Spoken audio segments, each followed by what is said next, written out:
Εσύ ήξερες πως εντοπίζουμε μια κρυφή κάμερα? Μείνε μέχρι το τέλος του βίντεο για να σου δείξω.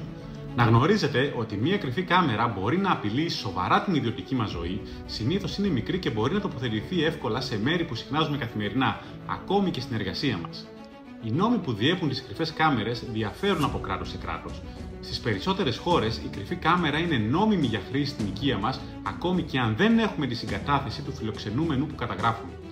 Οι κρυφές κάμερες δεν είναι νόμιμες όταν τις τοποθετούμε σε χώρους όπως λουτρά, καμαρίνια, δημόσιες τουαλέτες, αποδυτήρια, δωμάτια ξενοδοχείων και σε οποιοδήποτε άλλο μέρος όπου υπάρχει αυξημένο επίπεδο ιδιωτικής ζωής.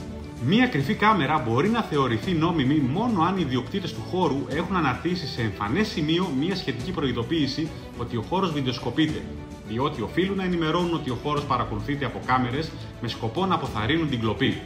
Πάμε να δούμε μερικά κοινά σημεία που μπορεί να βρίσκεται μία κρυφή κάμερα.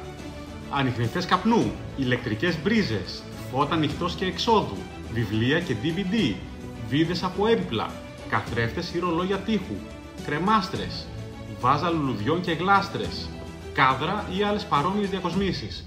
Γράψτε μου στα σχόλια εσείς ποια σημεία τοποθέτησης γνωρίζατε.